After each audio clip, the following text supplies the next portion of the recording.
ଆପଣମାନଙ୍କୁ ତନୁଶ୍ରୀ କିଚେନକୁ ସ୍ୱାଗତ। ଆସନ୍ତୁ ଚିକେନ କଷା ପ୍ରସ୍ତୁତ କରିବା। ପିଆଜ, ରସୁଣ, ଅଦା, ମେଥି ପତ୍ର, ପିଆଜ ଭଲ ଭାବରେ ରଖିଦେବା କାଟିକି। ତାପରେ ଆମେ ପେଷ୍ଟ ଫୁଟି ତେଲ ପକେଇକି ଇଏ କରିଦେବା, ତାପରେ କଷେଇଦେବା। ଆମେ ଜିରା ଗୁଣ୍ଡ ପକେଇଦେବା, ଲଙ୍କା ଗୁଣ୍ଡ ପକେଇଦେବା, ଧନିଆ ଗୁଣ୍ଡ ପକେଇଦେବା। ତାପରେ ଆମେ ଚିକେନ ମସଲା ପକେଇଦେବା। ତାପରେ ଆମେ ତାକୁ ଭଲ ଭାବରେ କଷେଇଦେବା। ଗରମ ମସଲା ପକେଇକି ସବୁ ପକେଇକି ମସଲା କଷେଇଦେବା। କଷେଇଦେବା 5-10 ମିନିଟ୍ ଭାବରେ କଷେଇବା। ତାପରେ ଚିକେନକୁ ଭଲ ଭାବରେ ଆମେ ଧୋଇଦେବା, ଧୋଇକି ତାକୁ ପକେଇଦେବା। ତାପରେ ଆଳୁ କାଟି ଦେଇକି ରଖିଥିବା ପକେଇଦେବା।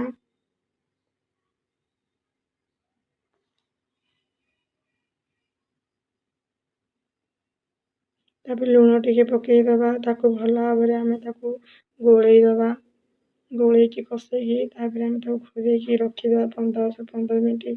ଚିକେନ ତାପରେ କାଢ଼ିକି ଆଉ ଟିକେ କଷେଇଦେବା। ଚିକେନ ତାପରେ ଆମେ ଦେଇ ପ୍ରସ୍ତୁତ ହେଇଗଲା। ଆପଣମାନଙ୍କୁ ଭିଡ଼ିଓଟା ଭଲ ଲାଗେ ଲାଇକ୍ କରିବେ, ସେୟାର କରିବେ, ସବସ୍କ୍ରାଇବ୍ କରିବାକୁ ଭୁଲିବେନି।